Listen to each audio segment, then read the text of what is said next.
इकलौती Hindi language books and copy. आज का हमारा प्रकरण है उपसर्ग और प्रत्यय।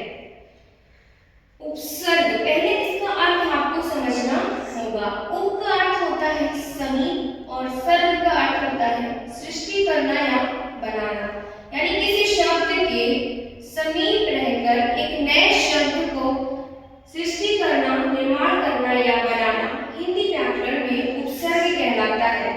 परिभाषा देखिए, जो शब्दांश शब्दों के शुरू में यानी आरंभ में जुड़कर उनके अर्थ में विशेषता या परिवर्तन लाते हैं या उसका अर्थ ही बदल देते हैं, वह उपसर्ग कहलाते हैं। उदाहरण से समझिए, यहाँ पर आपका उपसर्ग है उप और मूल शब्द है कार।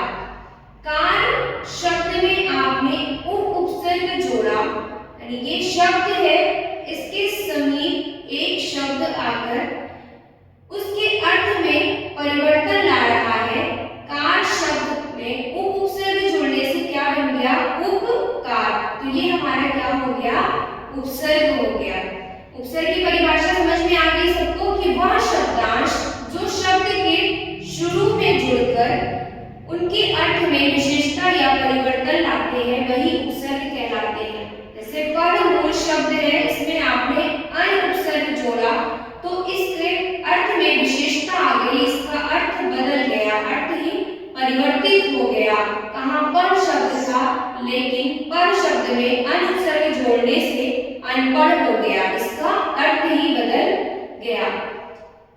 कम उपसर्ग जोर शब्द में जोड़ने से आपका कम जोर हो गया।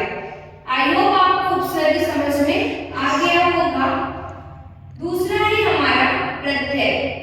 उपसर्ग शब्द के शुरू में जुड़कर उनके अर्थ में विशेषता या परिवर्तन लाते हैं।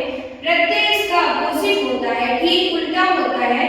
प्रत्यय शब्द के अंत में जुड़कर उनके अर्थ में परिवर्तन लाते हैं या एक नया शब्द बनाते हैं।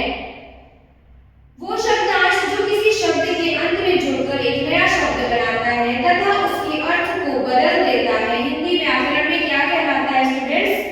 प्रत्यय कहलाता है।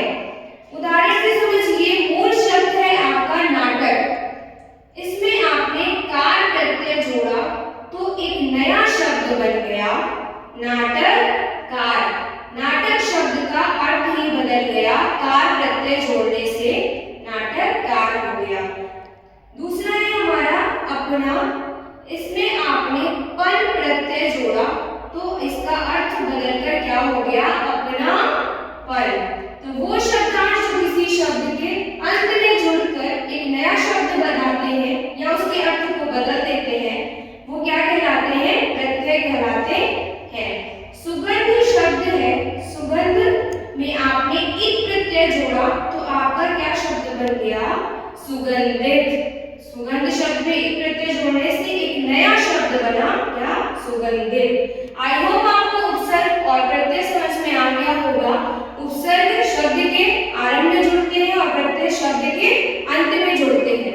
दोनों का ही कार्य क्या है कि शब्द के अर्थ में विशेषता ला देते हैं या उसका अर्थ ही बदल देते हैं, उसके अर्थ में परिवर्तन कर देते हैं।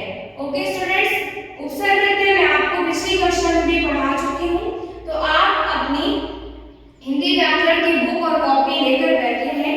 आप अपने बुक से उपसर्ग की परिभाषा लिखेंगे आज के दिनांक में कक्षा कार्य में। फिर उपसर्ग की मैंने यहाँ पर 3 उदाहरण से आपको समझाने की कोशिश की है। आप अपनी किताब से उपसर्ग के 10 उदाहरण और प्रत्यय के 10 उदाहरण स्वयं करेंगे। ओके स्टूडेंट्स, उपसर्ग प्रत्यय की परिभाषा लिखने के साथ 10 उदाहरण आपको आज के दिनांक की 20 तारीख में लिखना है कक्षा कार्य के रूप में। जब आप स्कूल आएंगे तो आपकी कॉपी चेक होगी। आई होप आपको उपसर्ग प्रत्यय समझ में आ गया होगा।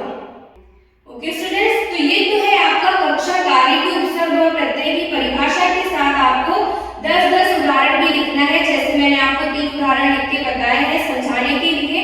और आज के दिनांक का आपका गृह कार्य है प्रत्यय के प्रकार लिखकर याद करना है। मैं पिछली कक्षा में पढ़ा चुकी हूँ कि प्रत्यय के 2 प्रकार होते हैं, कृत प्रत्यय और तद्धित प्रत्यय। आपकी